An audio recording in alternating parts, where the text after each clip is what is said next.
ओमकार हाँ, recording start झालं. Good evening, guys. Welcome to the 11th session of Info. So, if you have missed our first 10 sessions, then you can still watch it on YouTube. The name of our channel is Rotary Club of Thane Green City.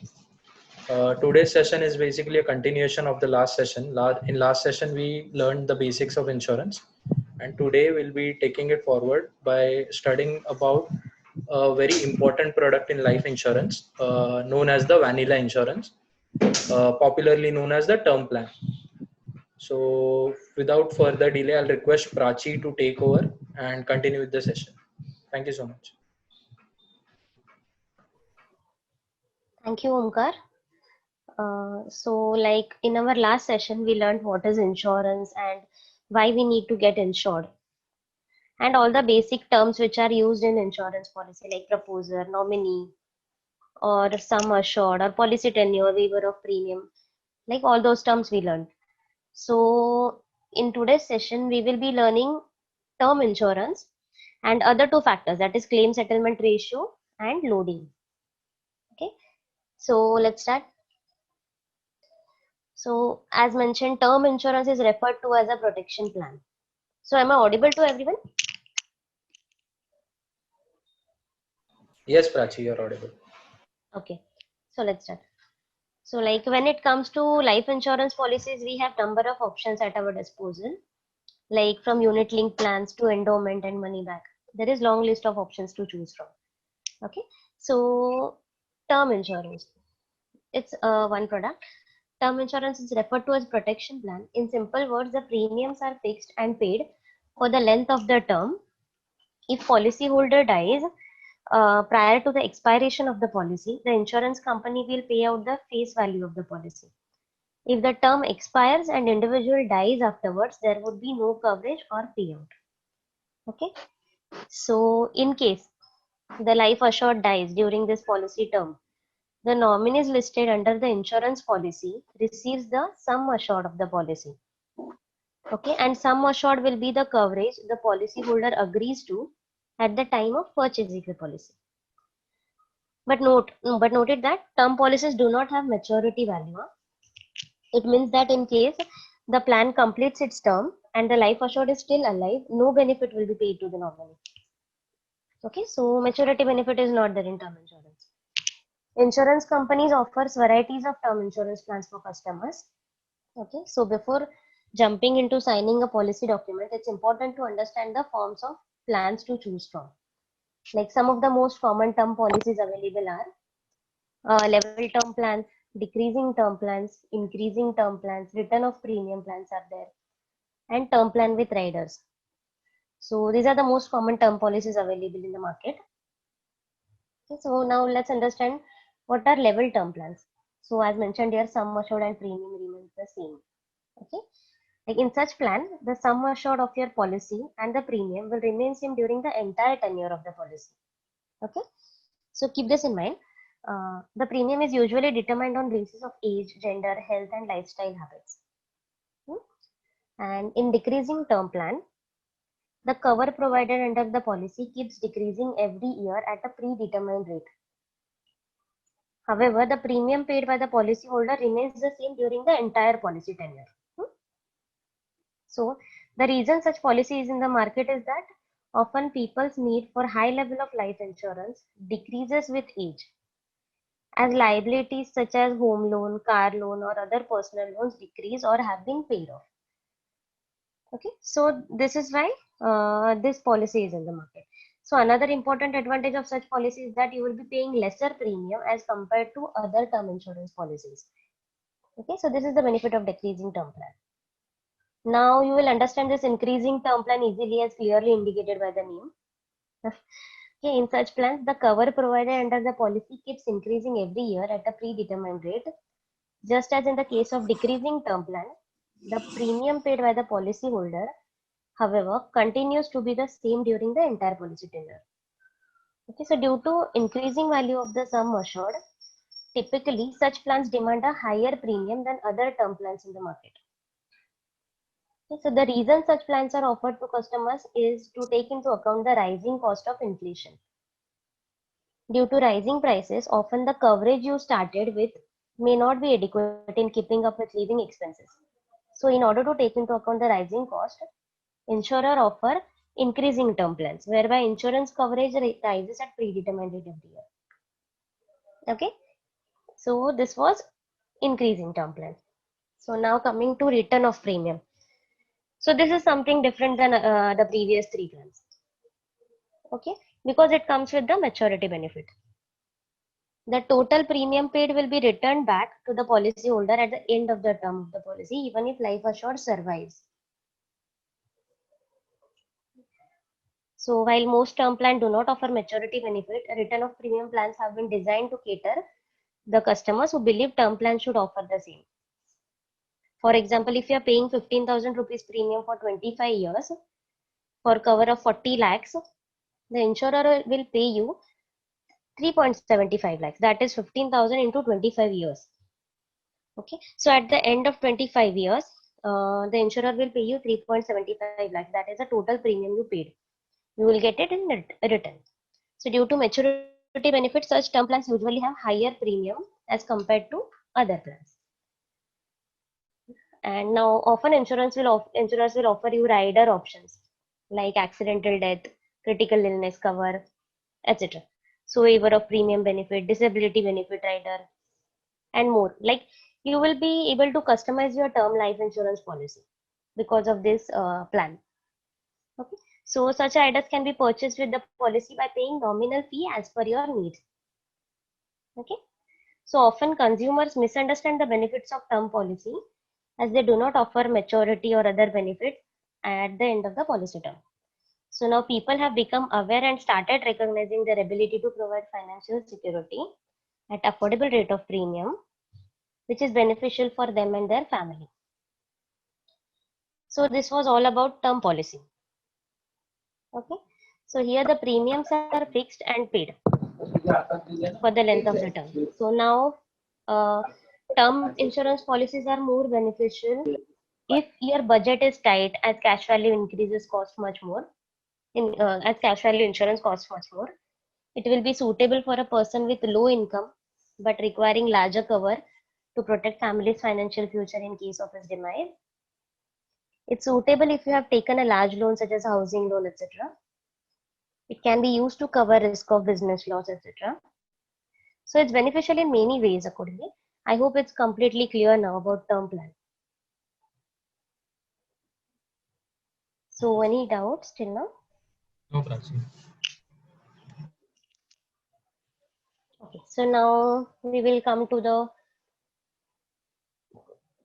claim settlement ratio. It's a one factor in insurance policy. While by purchasing it, it's important. Okay, so claim settlement ratio is defined as the percentage of insurance claims settled by insurer compared to the total number of claims received. So insurance companies that pay off a large number of death claims are considered as trustworthy and reliable companies with good expertise in their technical know-how. So hence they have substantial number of contented customers and have a high claim settlement ratio. So it's important to consider the claim settlement ratio before planning to buy any policies, as the ultimate aim of having an insurance policy is to give complete monetary guard to the dependents and absence, right? So it's important to consider the claim settlement ratio. Okay, so however, the claim settlement ratio should not be given importance alone. It should be the only factor in the choice of the policy, the best policy. While purchasing the best policy, you should consider it as a factor, as an important factor, but not only factor. Okay, so other features and benefits of the insurance policy should also be taken into consideration during the comparison for relevant insurance policy. Like because, we will understand why claim settlement ratio is not the only part. So claim settlement ratio measures the number of claims settled, but it does not indicate the time taken by the insurance company to settle the claim. So if company is settling its claim after long time, a high settlement ratio would be of no importance, right? So the ratio measures the claims settled in one financial year. Like If claim is presented on 28th of March, it might be settled in the first week of April, right? So in such case, claim would be considered to be made but not settled. The claim is not reflected to be pending with the insurer, right? So again, this should be understood. And the other facets should also be compared beside the claim settlement ratio, like coverage benefit, premium rate, policy duration, available riders, etc. So IRDA's claim settlement ratio is an important parameter while comparing insurance companies. Okay, but it's it should not be the only one. Judge the policy's suitability in terms of coverage, premiums, etc., and then consider the claim settlement ratio for the final choice. So here you can see the chart of the claim settlement ratio of the insurers. Like Tata AI is 99.07%. So HDFC Life, Max Life, ICICI Prudential. So Tata is having the high claim settlement ratio, but still we cannot rely totally on this claim settlement ratio. We have to go through the other parameters as well while comparing the policies. Okay. So I hope it's clear till here. If any doubts, you can put it in the chat box, or you can ask it at the end of the session. Okay. So coming to the next slide. So now another factor, that is, what is the loading factor in insurance? So everyone has right to buy insurance in India, and insurance companies are in the market itself to provide you life coverage. But they are also in the business to earn profits, and to protect that, they treat each and every customer on different parameters. So if you're not in excellent health and are considered to be too risky for the insurance company, it may even deny giving you the policy. Omkar, I think my sound is echoing. No. Shreyas' mic was on, so I muted him. You can continue. Okay, fine. Yeah, so where were we? Loading factor, right? So like as I told you, if even you are in a good health or considered to be too risky for the insurance company, it may even deny you giving the policy. But they cannot keep all the customers denying every other person purely based on the risk. So therefore, they bring in something called loading in insurance policies while calculating the premium. So people who are considered risky, that means with whom the company has higher risk of paying out death benefits, are charged higher premium compared to low risk category customers. So in simple words, loading in insurance policies is an additional cost that is part of the insurance policy premium that seeks to cover the higher anticipated losses, which an insurance company assumes to incur by insuring a risky customer. So now loading is based on certain basic parameters of an insured's profile, like pre-existing diseases, genetic history, profession, lifestyle, etc. So pre-existing diseases, because if suffering from some pre-existing ailments that result in higher medical cost or death benefits during the policy term, you will be considered as a risky customer, and the premium charged will be a bit high.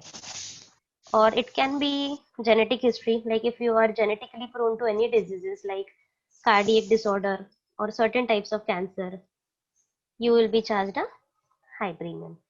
Again, coming to profession, some people are employed in dangerous professions like working in coal mine or armed forces, or being journalist or business traveler, where you have to go to the countries which are considered risky. Even if there is no danger to you, you will be considered as a high risk customer.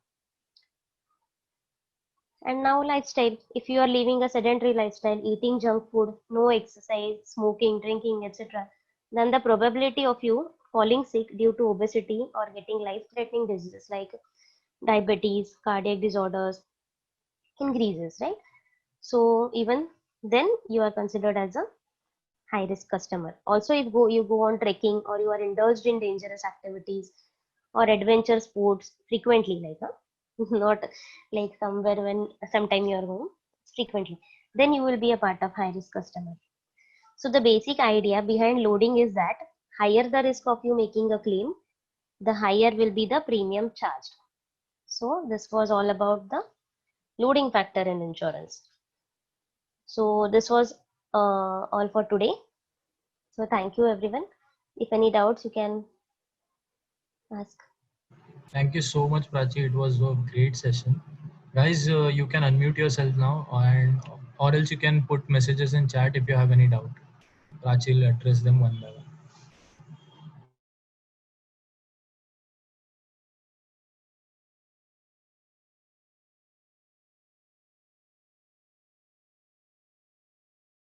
Even if you have no doubts and you want to praise Prachi for a wonderful presentation, then also you can unmute yourself and say that, or you can put it in chat as well.